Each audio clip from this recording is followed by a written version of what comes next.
Hi there, welcome to the Dragonflight Deep Dive. I'm Steve Danuser. And I'm Terran Gregory. Starting it off here, we're going to talk about the setting and the story of Dragonflight. We've got this great expansion, exciting pre-render trailer that everyone just watched. So let's talk about the setting for Dragonflight, the Dragon Isles. Dragon Isles have been known for a long time in Warcraft history as a mysterious place where the dragons came from long ago, but we never knew much more than that. We're going to this place that is kind of the broodlands of all the Dragonflights, the place where they nested, where they built their civilization. The Dragon Isles was the center of the Dragon's kingdom when the world was young and the mortal races were just starting to form kingdoms of their own.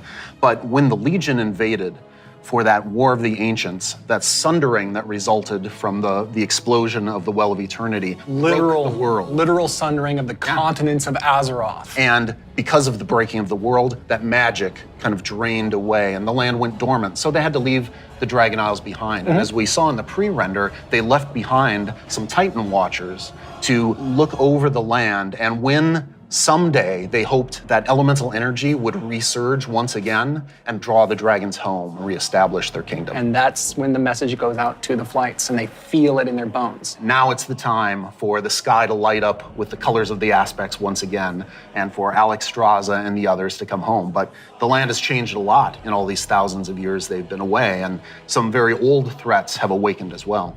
We're looking into the culture of dragons as they exist in Warcraft. Dragons, as we know them today, were very different in the early past, the early history of Azeroth. They were much more primitive, much more savage, what we now know as proto-dragons. And then some of the dragons were empowered to become the aspects. The green flight, red flight, blue flight, bronze flight, black flight, each with unique powers, each with the ability to protect the world in different ways. These pillars of draconic power appointed to defend Azeroth from threats within and without. Dragons used that power both for good, in the case of most of the aspects, but also for nefarious reasons in the case of the Black Dragonflight led by Neltharion, who would become Deathwing. And what we will find in Dragonflight is that some of these ancient divisions run deep. And so it begs the question, where do we go from here? If this is an opportunity to reclaim their legacy, to be the protectors, as the cinematic mentioned, that they once were. To do that, they're going to need the help of our heroes, our players, to come to the Dragon Isles with them and face some of these reawakening challenges, because it's not just that this land is peacefully waiting for the dragons to return and reclaim it. There's those old enemies that have awakened as well. Yeah. One of those being a race of kind of elemental half-giants, the Jarradin. The Dragon Isles isn't just populated by dragons or just by the Jarradin. There's also many other occupants here in the Dragon Isles that have been here either just recently or for a while, including a fan favorite coming back, the Tuskar. That's going to be awesome. We've got other cultures there as well in the Dragon Isles. We're going to find out about a civilization of centaurs that predates the ones that arose on Kalimdor much later. And some of our favorite characters that we've seen over the last few expansions, such as Rathian. And whether he's ready to step up into a leadership role, or if there are other alternatives out there that would be better suited to the job of being the aspect of the Black Dragonfly. I think one thing the players are going to be really excited about this expansion is the new playable race, the Dracthyr.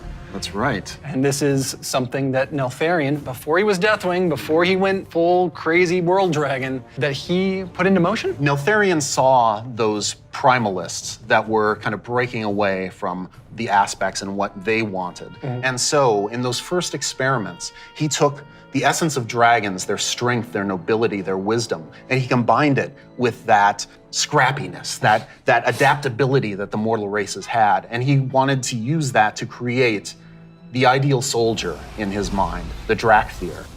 Exploration is really one of the key themes of this expansion. We're going to be going to this ancient place that the dragons left behind long ago. So we've made these huge zones with all kinds of places to delve into and find little treasures and little secrets tucked away. It's going to be a lot of fun for players to be exploring these landscapes. And there's so much architectural history and how clearly aspirational was the kingdom of the dragons and how it lost so much. And the themes of trying to return to that, to try to find your legacy, to try to figure out who you were before everything went awry.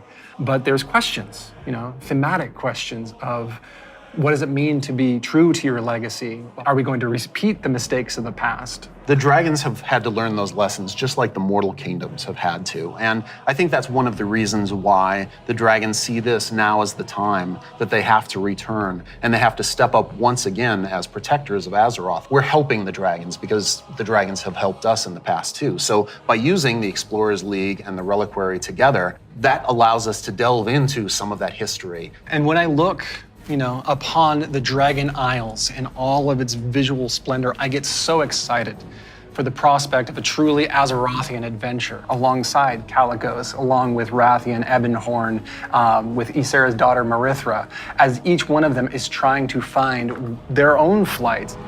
I am taken by the exploration and the potential for adventure and just new horizons within this world. There's going to be old stories from that time past, that history that only the dragons knew for the longest time. We're going to be able to explore that. It really feels like just a breath of fresh air. So now we're going to turn things over to some of our colleagues who will take you on that deep dive into the locations and the features of Dragonflight.